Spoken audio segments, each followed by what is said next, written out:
صفحہ number 46 page number 46 Bahishti Zewar حصہ اول۔ اعوذ باللہ السمیع العلیم من الشیطان الرجیم بسم اللہ الرحمن الرحیم فالصالحات قانتات حافظات للغیب بما حفظ اللہ۔ سو جو عورتیں نیک ہیں اطاعت کرتی ہیں مرد کی غیر موجودگی میں، بحفاظت الہی نگہداشت کرتی ہیں۔ اسی ارشاد خداوندی کے مفہوم کی وضاحت اور اس پر عمل کرنے کا طریقہ جاننے کے لیے بہشتی زیور مسلمان لڑکیوں اور عورتوں سے متعلق زندگی کے تمام اہم اور ضروری مسائل کا بیان اور ہدایات درج ہیں۔ حکیم الامت حضرت مولانا محمد اشرف علی تھانوی رحمۃ اللہ۔ ابھی ہمارا جو بیان ہے وہ چل رہا ہے وضو کا، کہ وہ کون کون سی چیزیں ہیں جن سے وضو ٹوٹ جاتا ہے، یعنی وضو کی توڑنے والی چیزوں کا بیان۔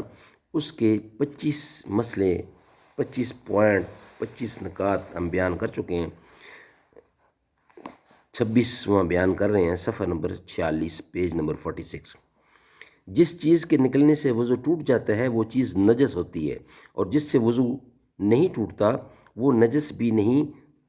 تو اگر ذرا سا خون نکلا کہ زخم کے منہ سے بہا نہیں، یا ذرا سی قے ہوئی بھر منہ نہیں ہوئی، اور اس میں کھانا یا پانی یا پت یا جمع ہوا خون نکلا، تو یہ خون اور یہ قے نجس نہیں ہے۔ اگر کپڑے یا بدن میں لگ جاوے اس کا دھونا واجب نہیں، اور اگر بھر منہ قے ہوئی اور خون زخم سے بہہ گیا تو وہ نجس ہے، اس کا دھونا واجب ہے۔ اور اگر اتنی قے کر کے کٹورے یا لوٹے کو منہ لگا کر کلی کے واسطے پانی لیا تو وہ برتن ناپاک ہو جائے گا، اس لیے چلو سے پانی لینا چاہیے۔ نمبر 29 چھوٹا لڑکا جو دودھ ڈالتا ہے اس کا بھی یہی حکم ہے کہ اگر بھر منہ نہ ہو تو نجس نہیں ہے، اور جب بھر منہ ہو تو نجس ہے۔ اگر بے اس کے دھوئے نماز پڑھے گی تو نماز نہ ہوگی۔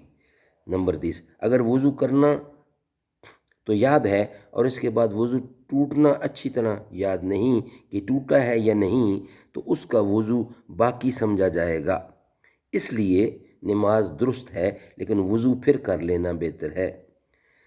31 جس کے وضو کرنے میں شک ہوا کہ فلانا عضو دھویا یا نہیں تو وہ عضو بھی دھو لینا چاہیے، اور اگر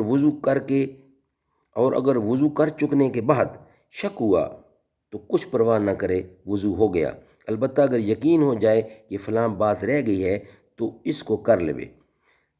32 بے وضو قرآن مجید کا چھونا درست نہیں۔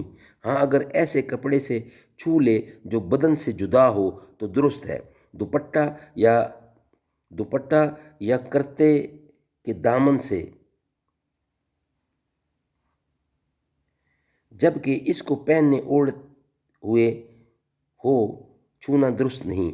ہاں اگر اترا ہوا ہو تو اس سے چھونا درست ہے، اور زبانی پڑھنا درست ہے، اور اگر کلام مجید کھلا ہوا رکھا ہے اور اس کو دیکھ کر پڑھا لیکن ہاتھ نہیں لگایا، یہ بھی درست ہے۔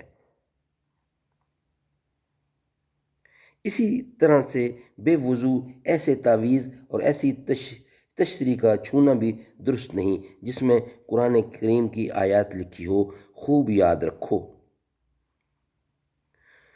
صدق اللہ العلی العظیم وصدق رسولہ النبی الکریم ونحن علی ذلک من الشاہدین والشاکرین والحمد للہ رب العالمین۔